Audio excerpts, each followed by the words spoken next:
Oh, hello, my dear audience. Welcome to another episode of Sales Enablement Live. Thank you so much for tuning in. I have to say, you're the salt to my pepper, you're the peanut butter to my jelly, you're the yin to my yang. Thank you so much. I enjoy producing this podcast so much these days, and this is all because of you. And my guests, of course. I absolutely love the discussions that we had recently. Lots of really robust discussions as well, very productive, talking about some of the insights. And I want to extend that discussion to this episode as well. So please, if you have any comments or questions, please feel free to drop those in the chat and I will address those with you. And a few things that we want to cover today. It includes the key insights from the most recent episodes of the State of Sales Enablement podcast, featuring the very talented Rosie Young and Joshua Fedie from SalesReach.io. Great discussions. We'll dive into a few of those insights from those episodes. And we will also talk about couple of the most recent news stories in the sales and sales tech space. And then we'll also talk about, of course, your questions, any questions that you might have during this episode. And then, of course, also any questions that might have been submitted in advance. So yeah, let's dive right in. So the very first item I want to cover includes the insights from the Rosie Young episode. And for those not familiar with Rosie Young, so Rosie is one of the up-and-coming sales enablement superstars. So she's currently at Gartner, and she joined me in this episode to talk specifically about the kind of expectations that she has in mentorship programs, the kind of tips that she has for peers at her seniority level that might just be starting out in sales enablement. And I think those kind of insights are really interesting, specifically for business leaders who want to nurture sales enablement and sales enablement newcomers within their business, because as everybody knows, there's a big talent shortage going on at the moment. Globally, pretty much, but in particular here in Australia, where we're so reliant on talent from overseas joining this growing market, and talent development, and specifically in sales enablement, which is such a fast-growing space that requires so much more talent in a short amount of time, becomes really, really important. So, without further ado, let me just share my audio so I can share those insights with you.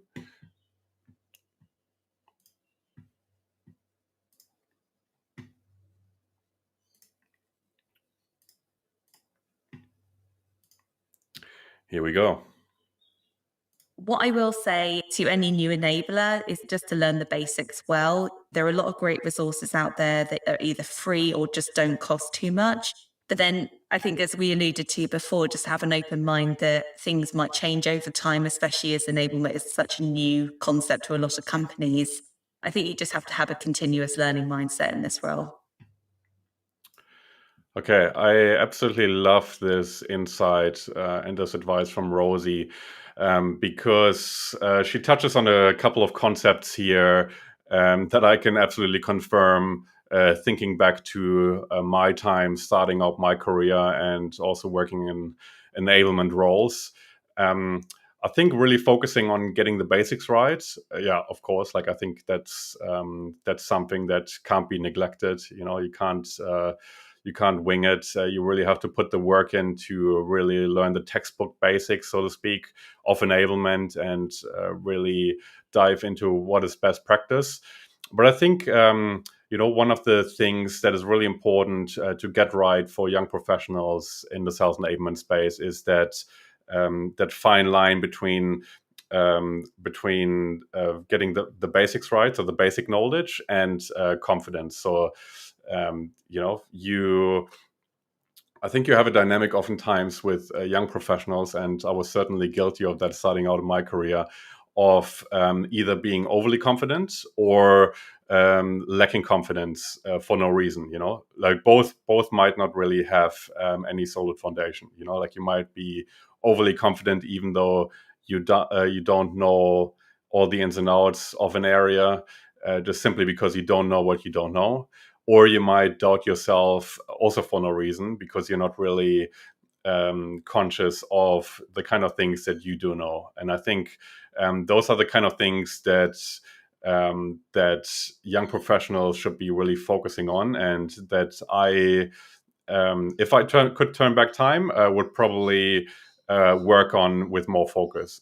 If you're able to really identify the things that you don't know and the things you do know, you take the emotion out of the equation, and you really build that confidence in the things that you do know, and you are humble enough to recognize the things you don't know. And I think if you pair that with a learning mindset, and you pair that with a mentor that guides you through that journey, I think your development curve and your learning curve will be extremely steep. So I think anybody who might just be starting out in their career and who might be struggling in this area, I can certainly recommend that approach, which help get me out of that dynamic of being overly confident or lacking confidence in certain areas. Now, I want to share with you the second snippet of this episode. And in this one, we again have Rosie. So here we go. Have you ever dealt with imposter syndrome, and especially when dealing with more senior peers within your business? And how did you deal with that? Oh, absolutely. I mean, I've still got imposter syndrome. I have imposter syndrome just doing this podcast. When you initially asked me, I was like, really? I think it was a lot worse at the beginning. Obviously, there's always an element of imposter syndrome when you go into something new to you, but also you set out in a relatively new space in itself, especially one with a very unclear definition, as I mentioned earlier. As I said before, enablement means so many things to so many different companies. But honestly, what helped me is researching and taking courses to improve my opportunity areas. And I'll give an example here. So I'm not that confident with data. My partner is not only the most patient man in existence, but he's actually also a chief data officer. So it's hilarious that is one of my true weaknesses. I was never good at maths as a child. And I know that it's a component of sales enablement, and I can read very high level data sets and take some context from it and understand where we need to improve. But it's definitely an area that I need to work on in order to be confident in presenting numbers and metrics back. So it was fairly recently I took one of the free sales courses or sales enablement courses on SalesHood. I think it was the Sales Enablement Leadership course. And I saw Laurie Schrager talk through revenue outcomes and reading data. And I think even just hearing her break down which metric types we should be looking at in terms of recording and communicating outcomes was hugely beneficial. I will also say there are so many kind individuals in enablement who will help if you ask. Big shout out to Crystal. I know she appeared on your podcast a few months ago, but she in herself has been absolutely amazing in giving me a bit more of a steer and just showing me the ropes in enablement. So I think imposter syndrome is something that everybody deals with, and I certainly think it's not exclusive to young professionals, even though it might be more frequent there, just because you're constantly being forced out of your comfort zone. If you're ambitious and if you start in new roles, which might be more frequent in earlier stages of your career. But I still do have friends, and I still experience that myself in some situations where you are talking to a very big company, or you suddenly get a very big project handed to you, where you kind of stand back for a minute and think, oh, okay, like you kind of feel that imposter syndrome coming up. But just one note here, I think, again, something that's really helped me along the way for anybody who might be struggling with that is really recognizing that imposter syndrome is a reflection of the fact that you care, right? That you care about the outcome and you care about the work that you deliver. And the fact that you care leads to performance, right? And you want to make things right. And I think if you have that sort of mindset and you're aware of that, you already have an advantage compared to a lot of other people that might be out there who don't really care about the outcomes, who might be, just shrugging their shoulders, just go with it, but don't really put the care or the focus that is required to deliver great work into such a project. So I think imposter syndrome is actually a positive reflection of that you care. And just by feeling that way and by recognizing that you feel that way, I think there's a huge opportunity for you to deliver your greatest work. And I think the fact that you feel like an imposter doesn't mean in most cases that you are one. I think most people feel that way. It's also important to note that it's not exclusive to you. And I think there's a great opportunity in caring about your work, and that's what makes the greatest people in the sales enablement space, from my point of view, that they really care about the work they do, they care about their customers, and they care about the salespeople that they enable. So those are my 2 cents on the Rosie Young episode. I think really awesome conversation, and I think a really useful conversation as well for a lot of aspiring sales enablers who might be new to the space and have really set lofty goals for themselves.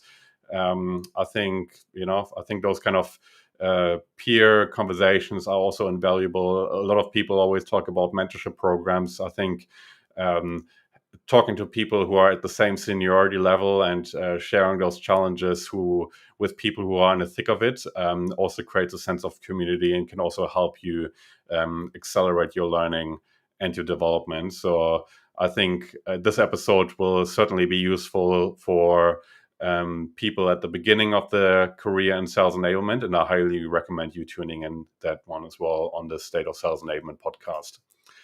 Now, the next couple of insights that I want to share with you are from the Josh Fedie episode. So Josh is a founder in the sales tech space, and he heads up a company that's really interesting and is really focused on creating buyer experiences. And this gives you some background to understand where some of his thinking comes from, and some of his comments also originate from. And I think it's a very interesting approach in an area where in sales tech, where a lot of people talk about scale and automation, using AI and essentially scaling your sales approach. I think he really comes in from a different angle, and I want to share with you a couple of insights from that conversation that I had with him on the podcast.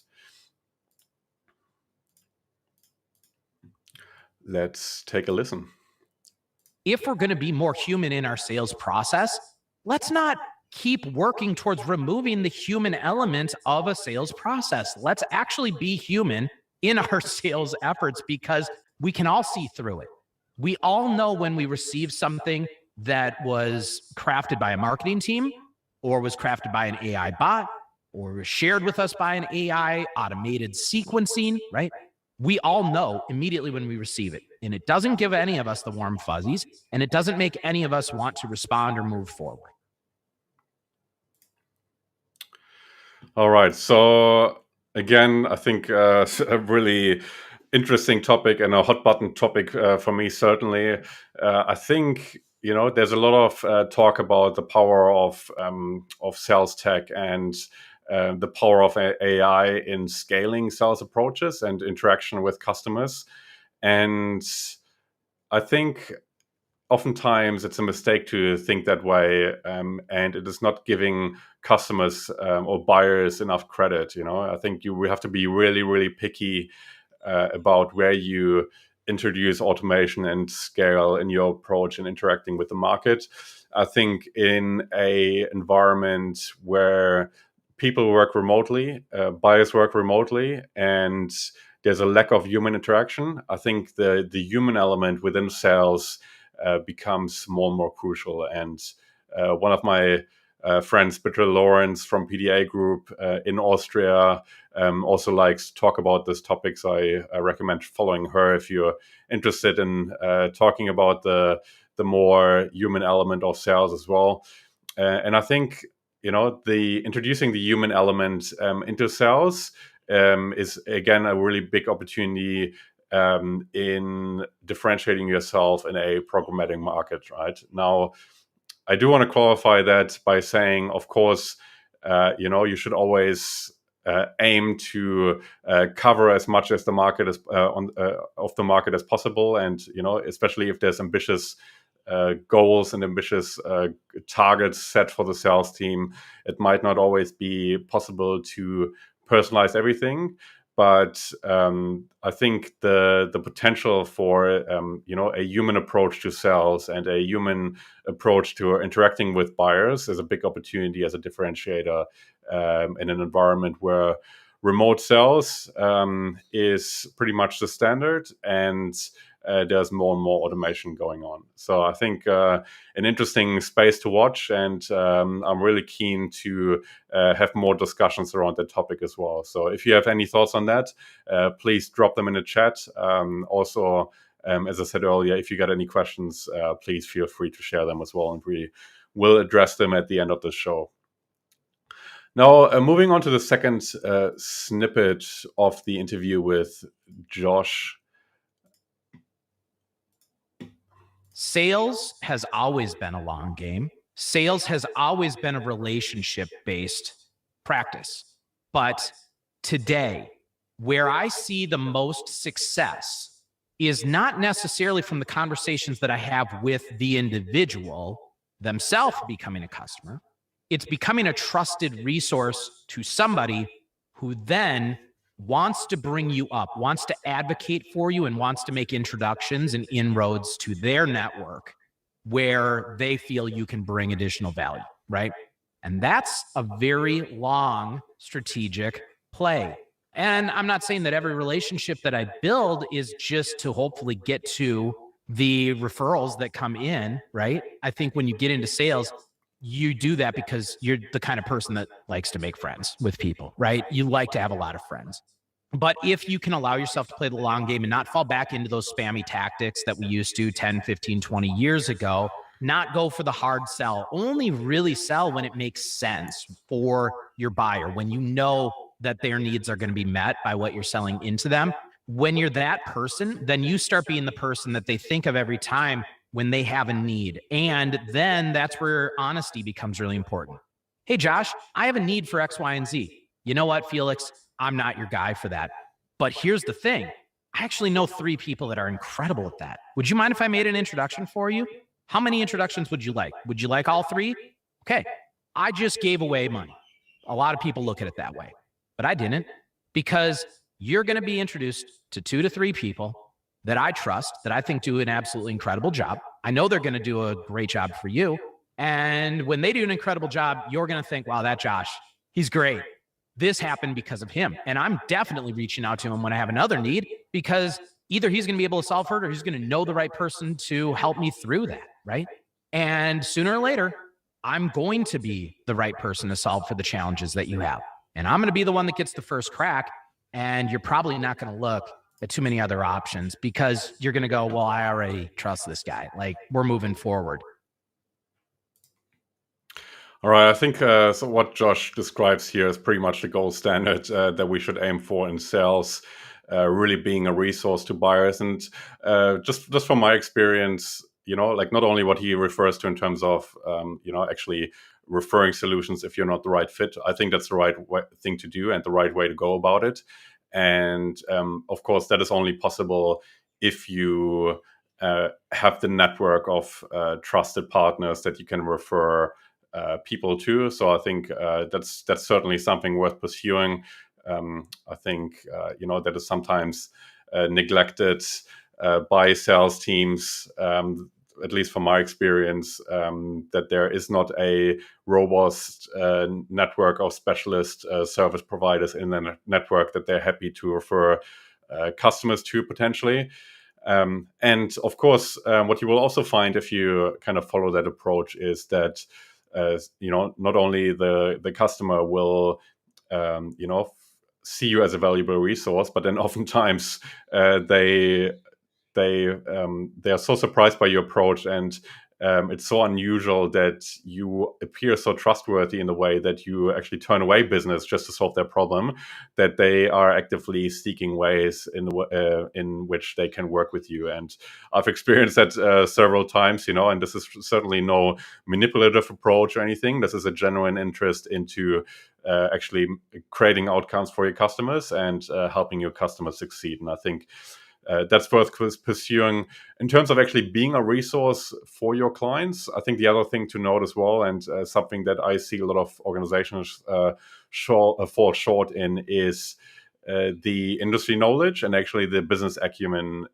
required to be that advisor. And I think that's certainly something that will change, from my opinion, in the way sales talent is being sourced and also sales talent is being nurtured in that development. I think there will be much heavier emphasis on consulting and all the things that come with it, which includes staying up to date with industry news, understanding trends, understanding how those trends relate back to the solutions that you offer, and how those solutions can solve your customers' business problems, how those trends impact your customers' businesses, and also on a micro level, what sort of KPIs your customers have to deal with, and how those trends affect those KPIs. So I think those are all areas that require a certain level of business acumen and industry knowledge, which is currently not very often present in B2B sales organizations.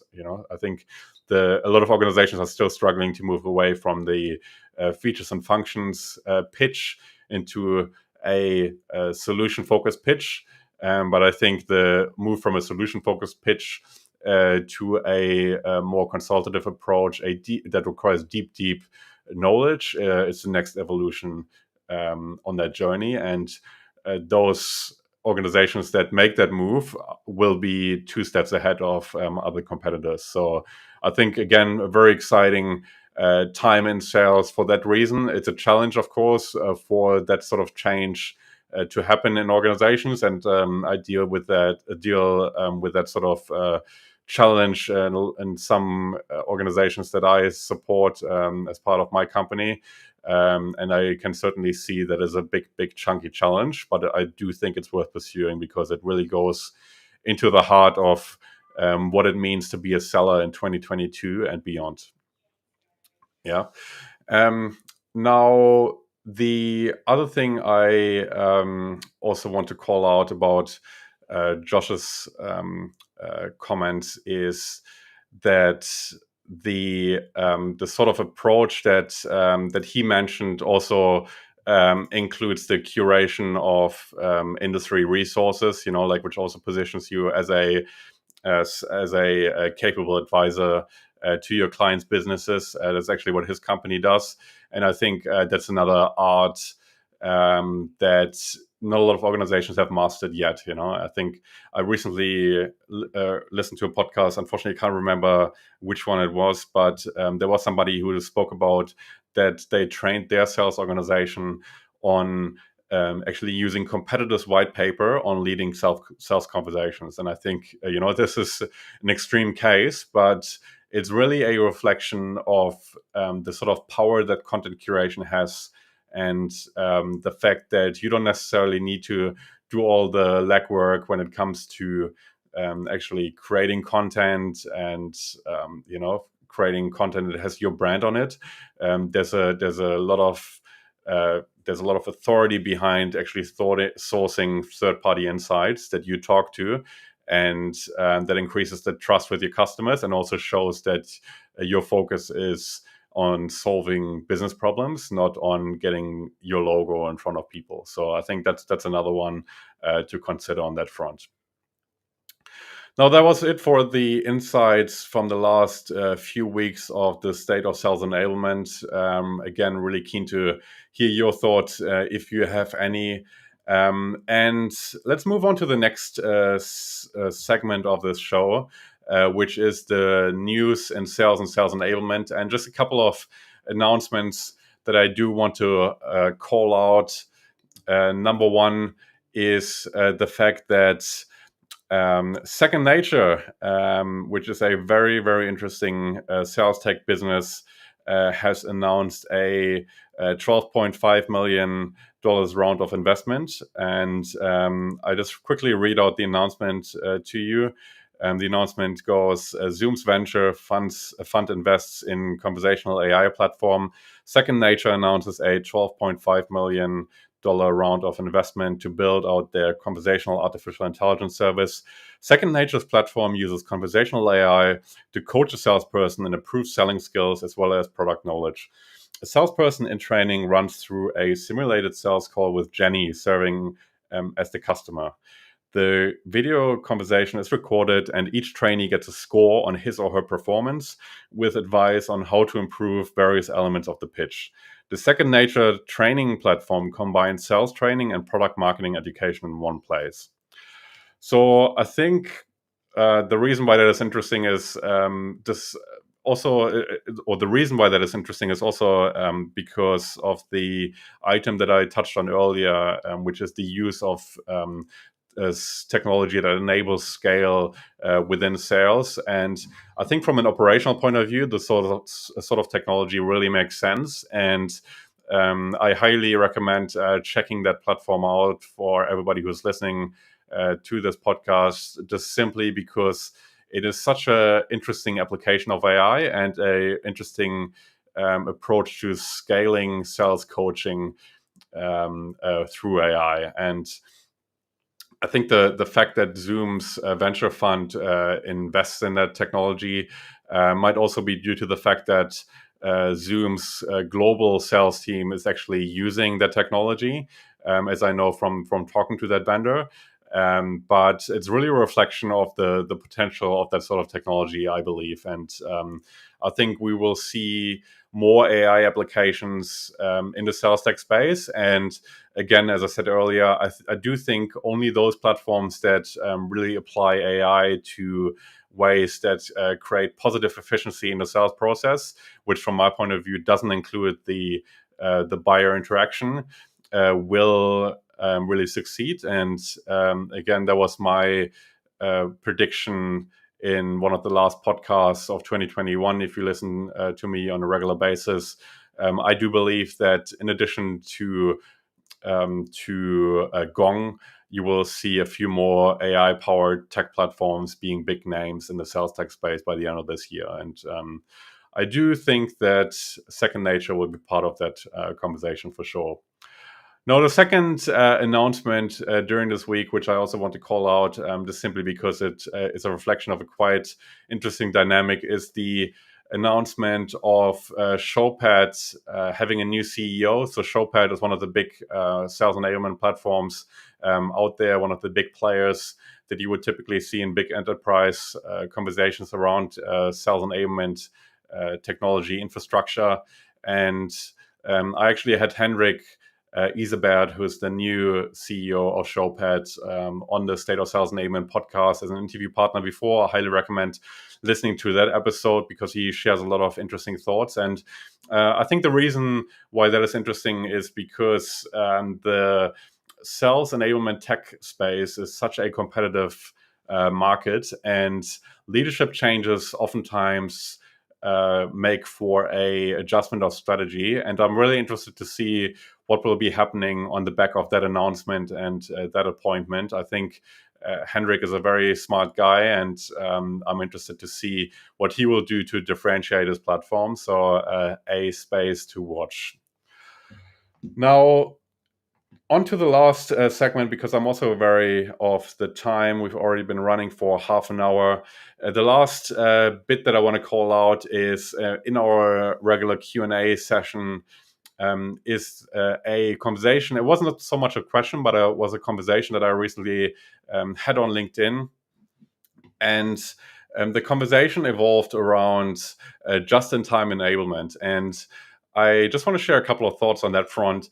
For those who are not familiar with the concept of just-in-time enablement, it's essentially the thought that you, as an enabler, you actively join sales conversations and deals and enable just-in-time by actually curating resources, aligning resources across the business to drive the deal forward. Yeah.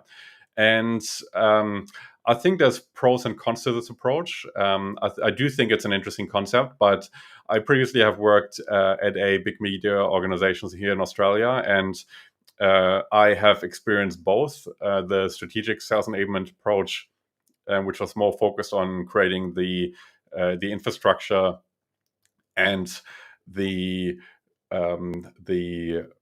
processes that are required to strategically enable the sales team at scale, as well as a more tactical and more hands-on, just-in-time approach. And I do think it really comes down to the resourcing within a business. I do think there can be a potential for both approaches within a business. But if I had to pick one, I would go for the strategic approach, just simply because you are able to cover more ground with less resource, and you're just simply able to align all the resources across the business to enable your sales team at scale. If you're just a single enabler or a small team of maybe 3 people, it's really hard to join every conversation, even if it's just for the big deals, because it still sidetracks you from being able to work on infrastructure processes and projects and initiatives. I do think it can be a challenge, and I do think the just-in-time approach is probably something that businesses with greater resourcing could be looking into, and it's worth investing for those businesses. But for small organizations, maybe 50 to 100 staff overall, I do think it might be tricky unless you really deal with massive deal sizes with low deal volume and big revenue numbers for those small deal numbers. And I think it's something that I'm keen to discuss more in the future. But those are my initial thoughts on that. Now, that brings us to the end of this episode. Thank you so everybody who's been listening in live, and everybody who's been downloading the podcast. As I said in the beginning, I absolutely love running this show at the moment. So much learning, so much great audience interaction. So everybody who's been supporting so far, I really appreciate you.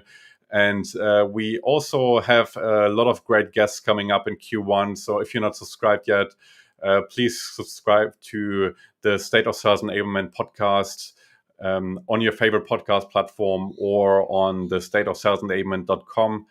Thank you so much for joining as always, and I will speak to you soon. Bye-bye.